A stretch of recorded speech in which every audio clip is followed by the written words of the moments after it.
Hi, I'm Beth Gaddis, Editor-in-Chief at Planet DDS. I'm joined today by Brian Colao, the Director of the Dykema DSO Industry Group, and the person who I think knows more than anyone else about what's happening in the DSO space right now. Brian, it's great to catch up with you. Hi, Beth. Always a pleasure to get together. I know, you know what? And you have the privilege of being the first live guest that I'm ever doing a webinar with for everybody. So I'm really excited.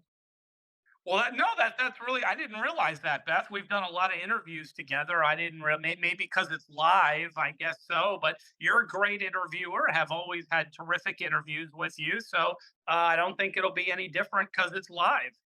Well, it's really exciting to talk to you. And, Brian, I'm hearing a ton of stuff that's happening in the industry right now. What are you hearing? What are some of the big challenges that DSOs are facing right now?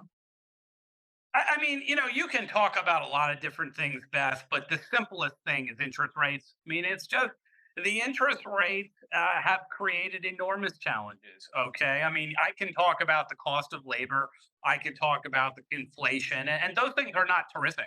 But the interest rates are really the biggest challenge right now. There are a lot of organizations right now that, under the old interest rates, just 2 years ago or even less, had a lot of free cash, a decent amount of EBITDA every month, and their interest rates doubled or tripled almost overnight. And when that happened, a lot of organizations that I know of, went from having a lot of free capital to almost in a deficit. And some of them had to cut back and do some things. And it's been very, very challenging, and it continues. The interest rates have not significantly gone down. I think they were trending like a little bit lower lately, like in the first quarter, but not enough to make a big material difference.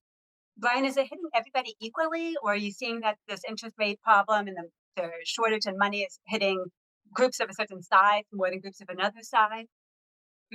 Well, okay, it's not hitting everyone equally, okay, but you can't tie it to size at all. There are some very tiny organizations that are doing great.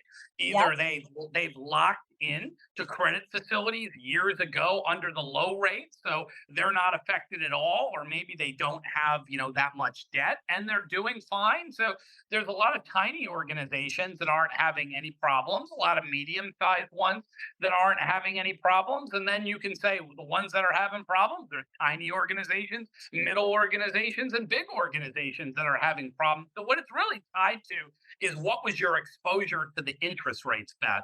If Yeah. you were a giant organization and you locked in a favorable credit facility and you've got several years to go on that favorable credit facility, this is not bothering you. If you were tied to a variable rate, whether you're tiny, middle, or big, this is bothering you. So if you're one of the companies that's bothered right now, like what are you recommending to them?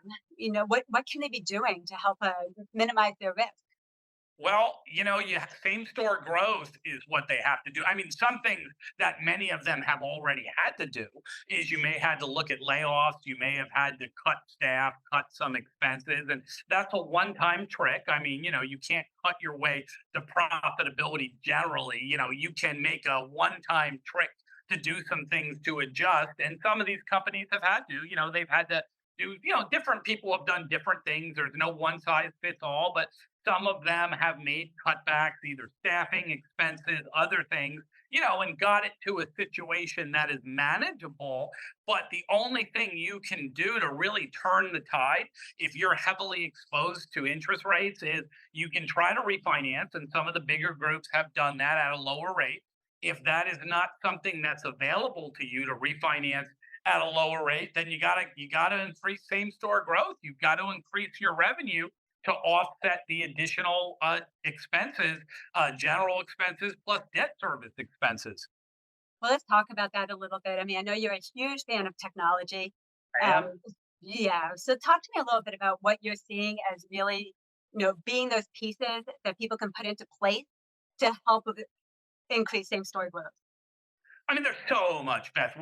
Certainly we'll talk about stuff. But there is so much. We could go for hours on this. But artificial intelligence is the biggest game changer I've ever seen in the history of dentistry for me. I mean, just 29 years in the space. So AI is the biggest one. The diagnostic AI, if you're not using it, you should be. I'm not going to make this an infomercial for particular companies, but let's just say, or you can if you want, but diagnostic AI is absolutely critical. It's an ethical way to do more cases, increase your revenue, increase your EBITDA.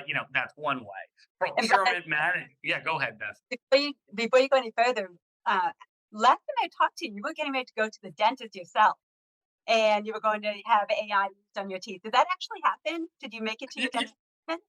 Well, yeah, I did that twice now. Okay. I did it in Okay. December and 27,000 people watched, our video and our thing on that. It was amazing how many people watch it. Maybe people watched it more than once and that's why you got the 27,000, but I never thought that many people would be interested in it and they were. And that was the initial visit. That was in December. I think it was December 1st. I remember because it was the first of the month. And what we did, we used Pearl AI in that Yeah. visit and because that's who my dentist uses. And what it found was a tiny, tiny lesion that would normally not even be detected. Like you wouldn't see it on a normal radiograph.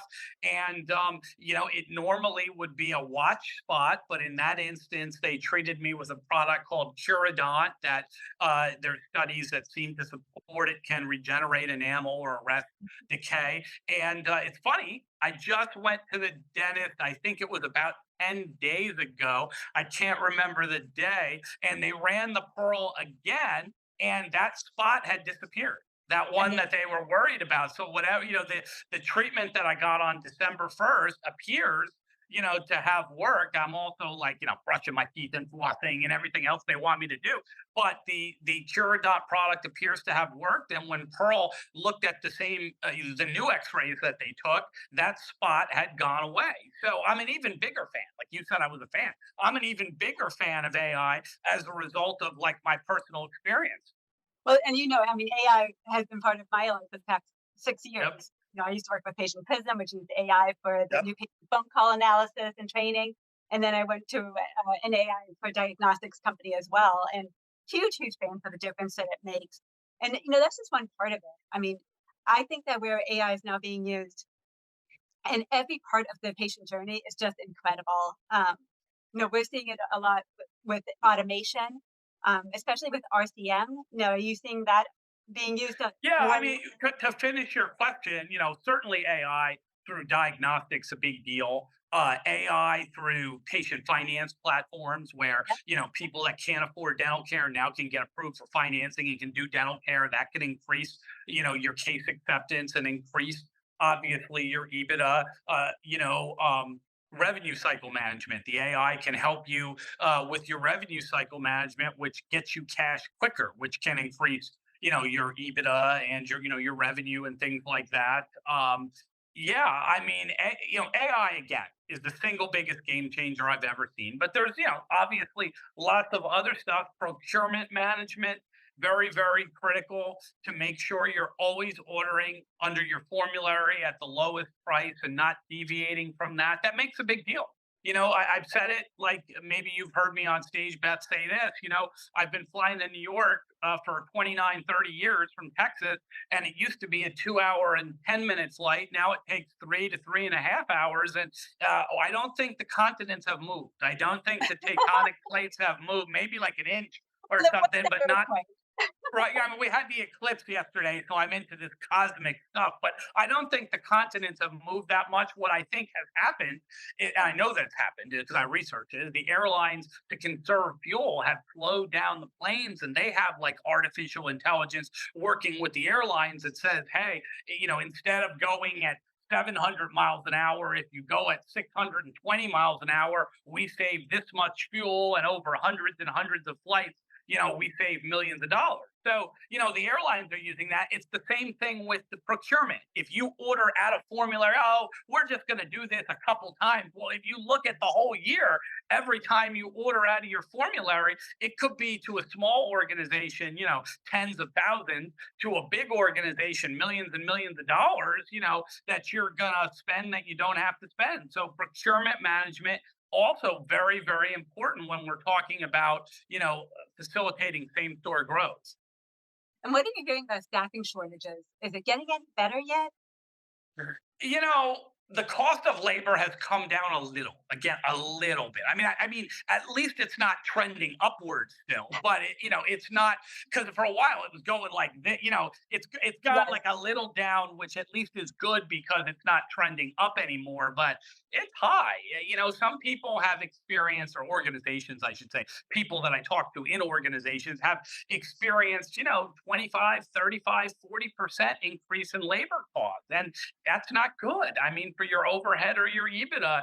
So I would say it's marginally better, which the main takeaway is it's not getting worse. So that's good.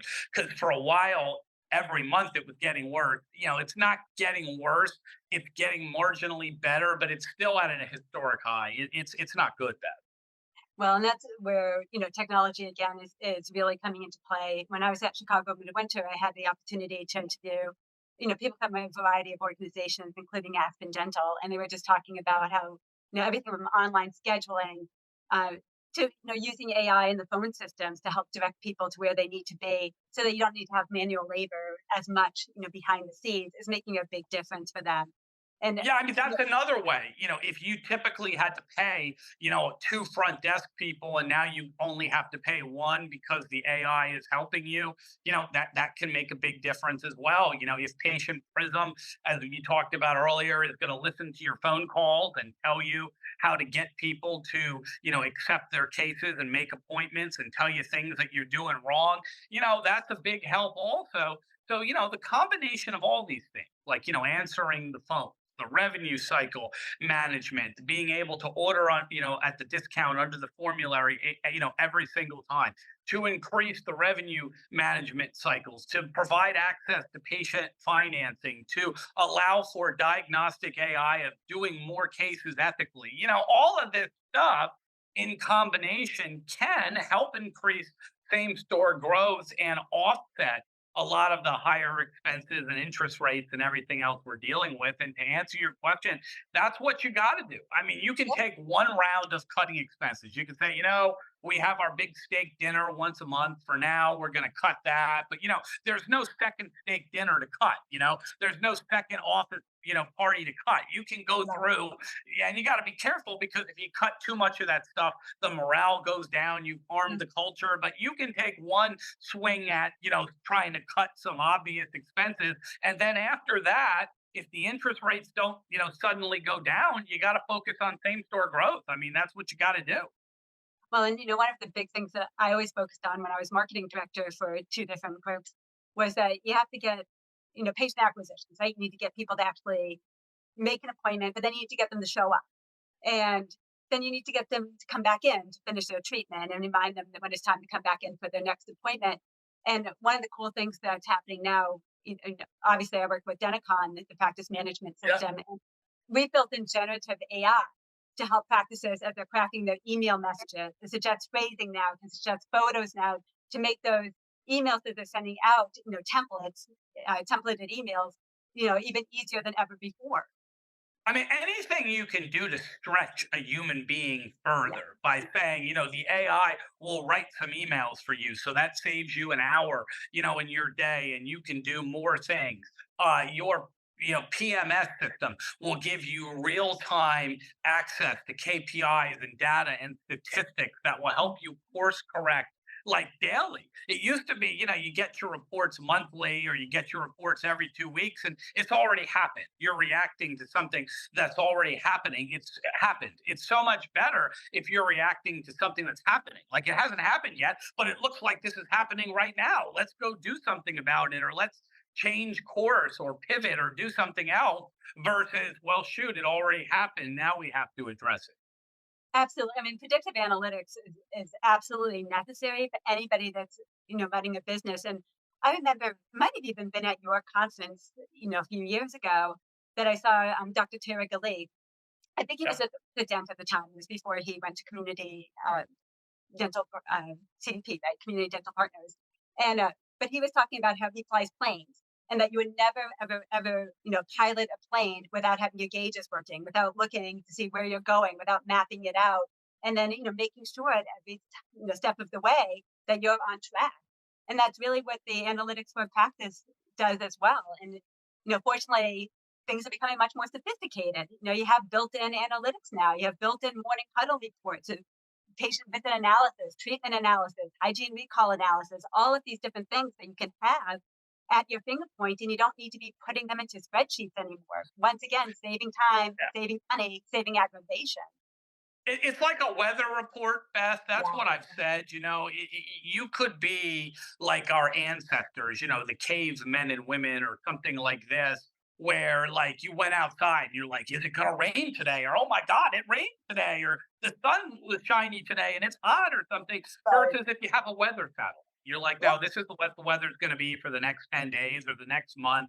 And this is how we should react to it. Get your umbrellas out for Monday because this is what's going to happen versus you just walk out and all of a sudden it's raining and it's a surprise to you. You had no idea it was going to happen. All of this AI and all of this analytics allows you to sort of almost get a more accurate and detailed weather report and plan for the future versus just walking outside of your house or hut or whatever it was back in those days and you just react to whatever is happening to you at that moment.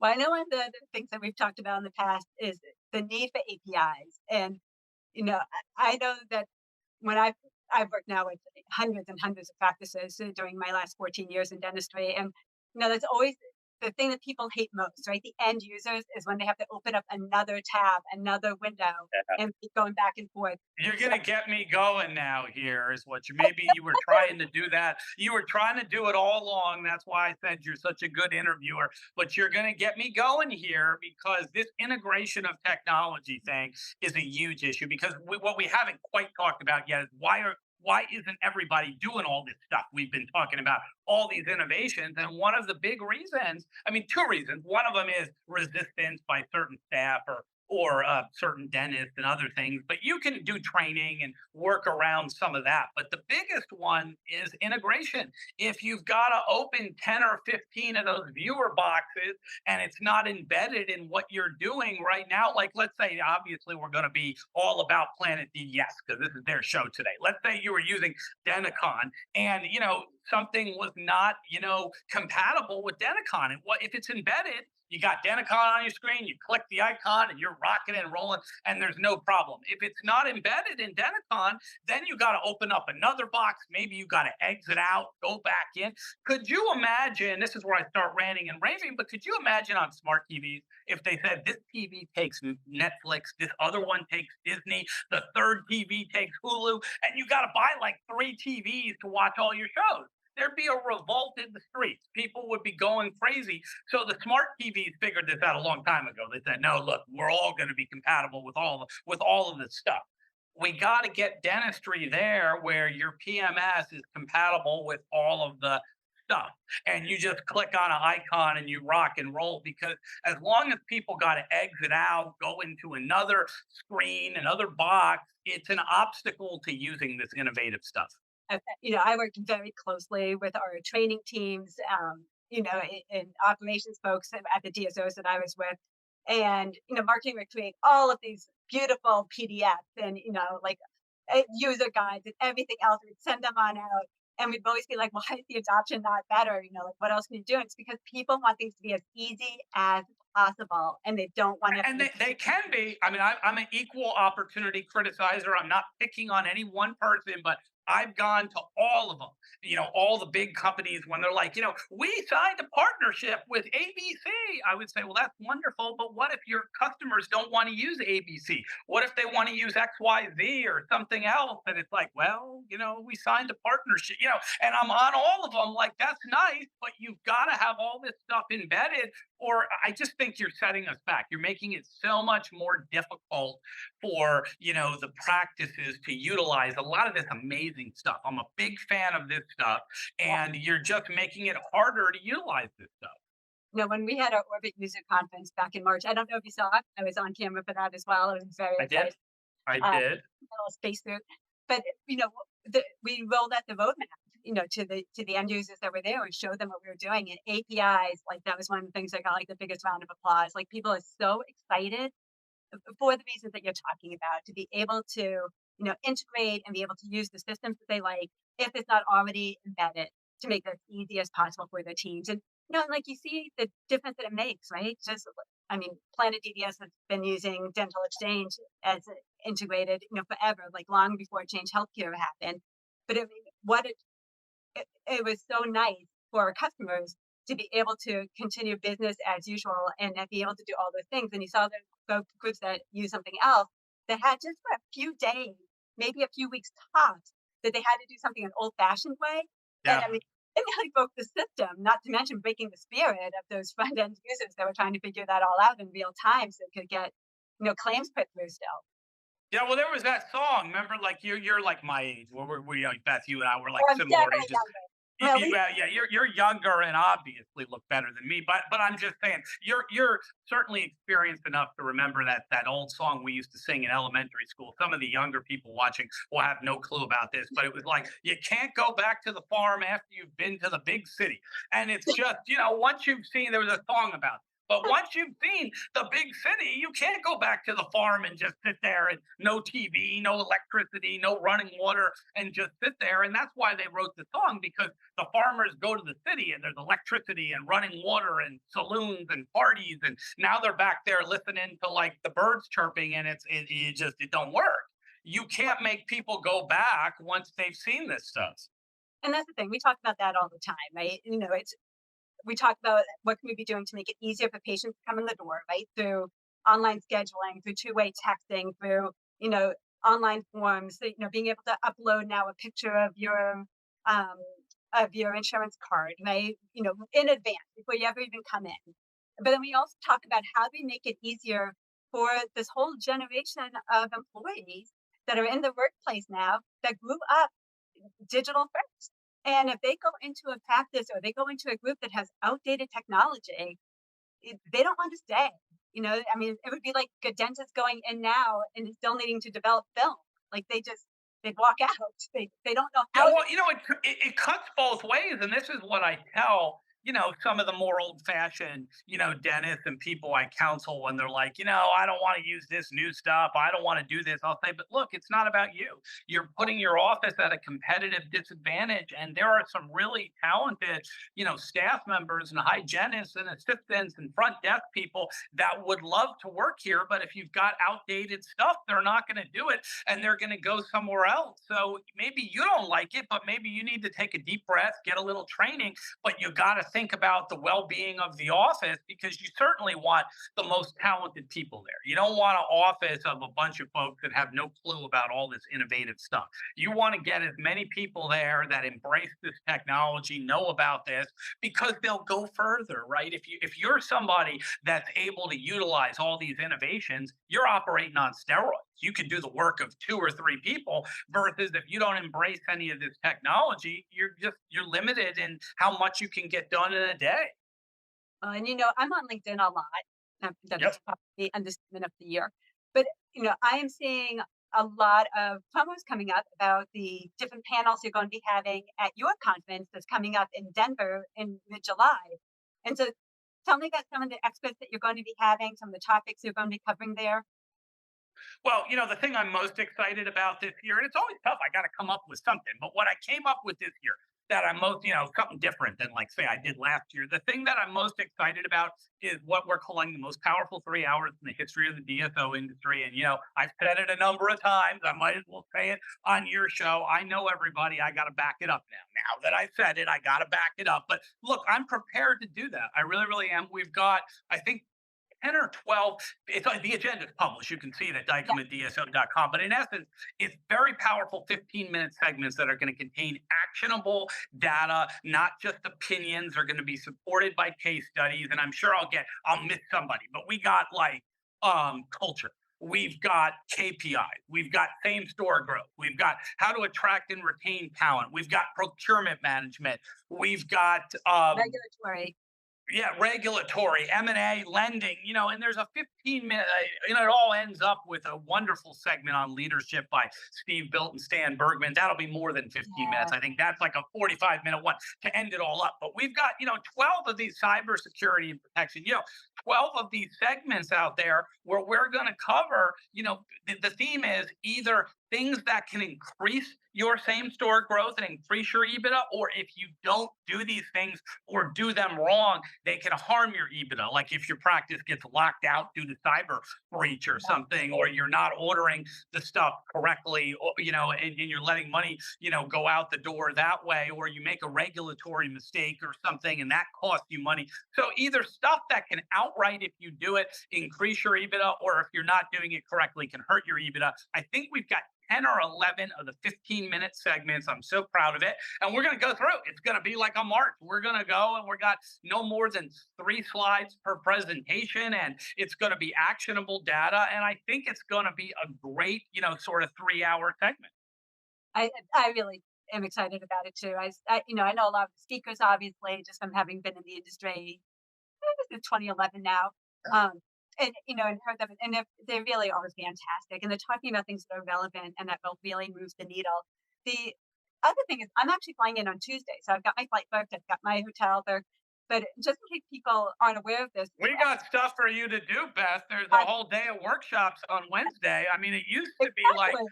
we had people in the past that were like, "Hey, I'm flying in on Tuesday and I'm sitting by the pool and I'm doing that." I mean, like you could do that too, but there's plenty of stuff to do if you come in Yep. on Tuesday. We have all kinds of workshops going on Wednesday. We've got some for the sell side, some for operations, some for HR. Obviously, the Woman in DSO advisory meeting is there. I know you've been active in the past in that. Yep. We've got the Ascend meetings for Women in DSO. Also, I mean, there is a full day of activities on Wednesday that's really, really exciting. Yeah, I mean, and for those of you who have not been to Dykema before, it is one of my favorite conferences. And the Wednesday sessions typically begin at like 8 or 8:30. So I definitely recommend coming in on Tuesday night, um, just so that you can take full advantage of all of those as well. So, but all of this ties into the future of DSOs. Uh, I mean, I was writing about mergers and acquisitions today for a Dr. Bicuspid article, and you're saying that we're about 31% consolidated right now, and that you expect it to be to 75 to 80% in the next 10 years. You still standing by that? Yeah, yeah. I mean, materially, if it's 11 or 12 years, cut me a break. But yeah, generally that's true. Too You know, next 10, yeah, I mean, no one we're predicting as best we can. I've been here 29 years, longer than almost anybody else. So I know a little bit about this, but it's I can't say with 100% certainty, only because things happen, like COVID happened. We never predicted that.